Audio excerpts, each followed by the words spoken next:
Well, thank you, Conference, and thank you for that welcome. I hope it's just the same when I finish speaking as when I started.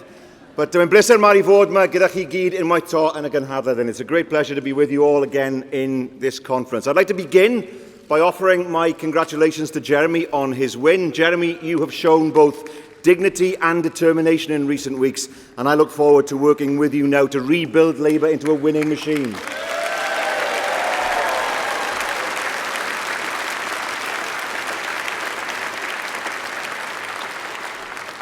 Commiserations as well to my friend Owen Smith, who fought a campaign the only way he knows how, with tenacity and with good humour.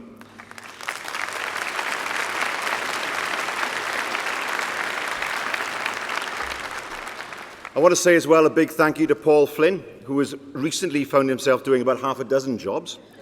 None more important than Shadow Secretary of State for Wales as the current Wales Bill passes through Parliament. But it's great to be here in Liverpool, of course, a city with such a strong Labour heritage and deep Welsh links. Merseyside was, at one time, home to a thriving Welsh-speaking community. It hosted the Eisteddfod on no fewer than 3 occasions, and it was in Birkenhead that one of our finest poets, Hedd Wyn, famously won the Bardic chair just 6 weeks after being killed in action in World War I. In the 19th century here, 1 in 10 people were of Welsh origin. The cultural, sporting and social links with the north of Wales have always been incredibly close.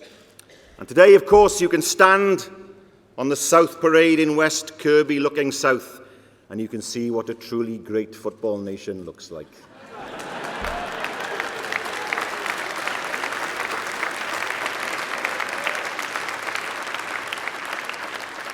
We waited more than 50 years, you can give us that at least.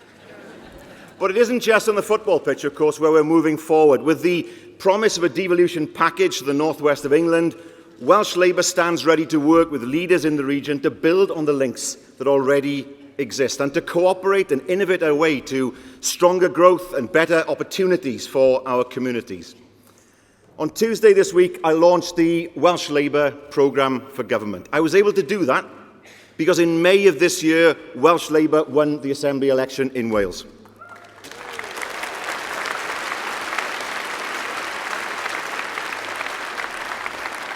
We outperformed expectations. We defied the prediction that this would be a change election in Wales. And in every single Labour-Tory marginal, we came out on top. And that includes seats like the Gower and the Vale of Clwyd that went Tory only last year, bellwether seats like Cardiff North and the Vale of Glamorgan, both of which now have a Tory MP, but a Labour AM and a Labour council. And that was done through the hard work of all our activists in Wales. Thank you for what you did.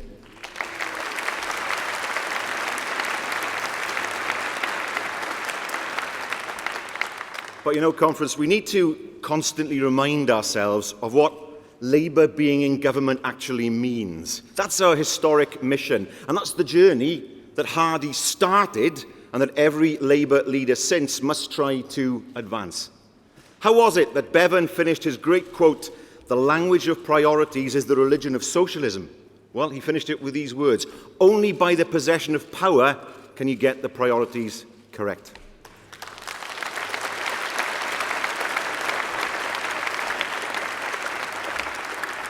And our manifesto was based on a simple premise, that at every step in a person's life, when they needed most support, those would be Labour priority areas for investment over the next 5 years. So for our schools, an additional £100 million to improve standards. For those looking to get into good quality work, 100,000 all-age quality apprenticeships.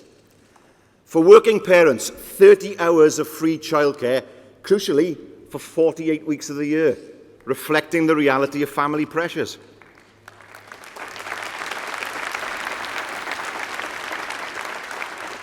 For businesses, we're developing a new permanent rate relief scheme to give them stability and the support that they need to thrive and take more people on.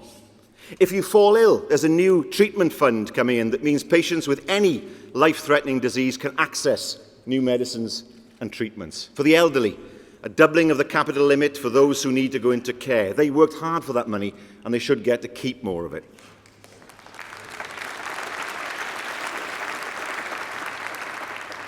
We're going to equip our country for the future. Digital skills now being embedded in the classroom. A new Welsh Development Bank and a new way of supporting creative industry. And we've said we're going to honour our manifesto commitments despite the uncertainty caused by Brexit. If that vote taught us anything, it's that people won't stand for it when they feel disconnected from their politics and from their politicians. In May, we won in Wales because we could show that we kept our promises and that we had a coherent vision for the future. And my priorities have been very clear in the wake of the referendum. We have to retain unfettered access to the single market. Anything else will be a massive barrier for trade in Wales.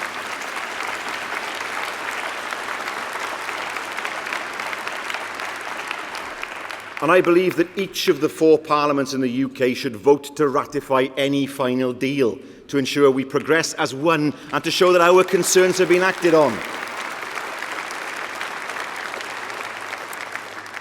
Conference, many of us heard the Brexiteers say throughout that referendum campaign that Wales would not lose a penny, their words, of regional aid funding as a result of Brexit. And I make no apology for holding the Brexiteers to account on that score.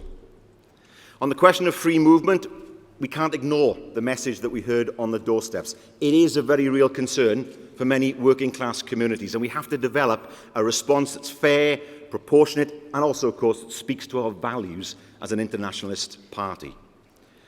But more than anything, the challenge for me, for Sadiq, and for council leaders across the country is to keep on delivering on what we promised. That's the way we win people back. Remind them that with power, Labour can act on their priorities.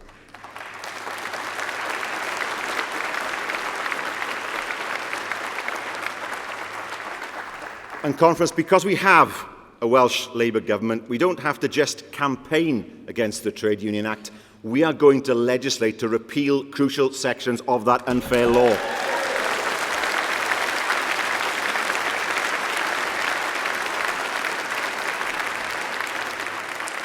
And Conference will go further.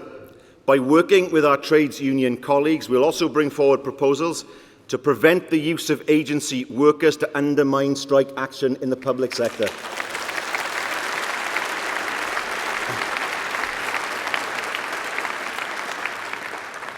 Now, Conference, we didn't arrive at these key promises by using a few focus groups or internal meetings. No, we went out to the country after the May 2015 defeat, and we talked to people about what we could do better, what we were getting wrong, about their hopes and their fears, and we started that long journey back.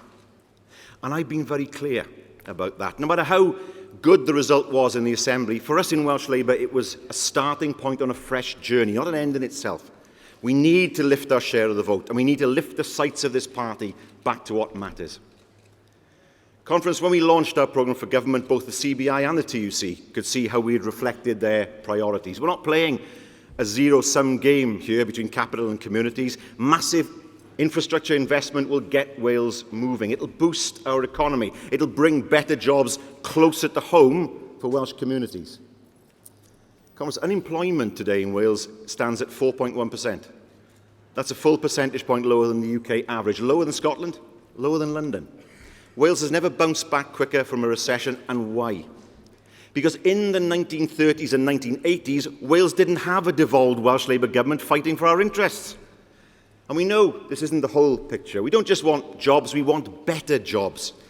And as Yvette Cooper has written about so passionately and persuasively, it's down to Labour to recognise the changing patterns of work, the challenges and opportunities of new technologies, and the insecurity that stalks too many working lives. And these are lessons that are not lost on us in Wales. And we will shortly begin a deep and thorough investigation into the changing nature of work to make sure we keep pace with the new challenges. Better schooling, better standards, better skills. These don't just lead to a better economy, they lead to a better country and a better future. And because we believe that the future belongs to all our children, not just the lucky ones in better off areas. Incidentally, there'll be no grammar schools in Wales, just to get that clear now.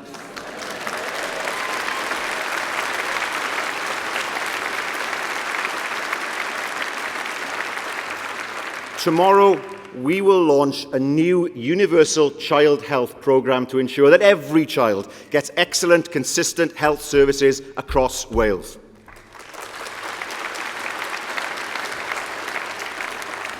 And at the heart of that approach will be better access to preventative and early intervention measures such as screening and development checks, a new front in our battle to end health inequality in Wales.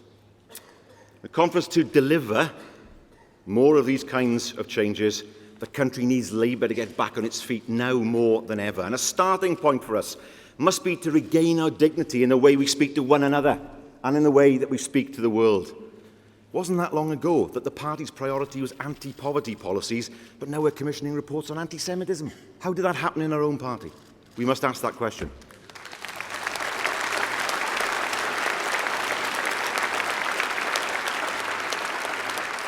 Conference, we have no hope of creating an open, tolerant country if we can't do the same for our own party. If we really want to shape what post-Brexit Britain looks like, we have to start treating one another with respect. That's hugely important. Now, I started my speech today talking about one of our great poets, Carwyn. He started his most famous poem on the Great War with these words, Gwae fi fy myw mewn oes morddreng. And you will know that that means in English. Bitter to live in times like these. None of us want to live through any more bitter days for this great party. The only threat we should present is to the Tories and their government.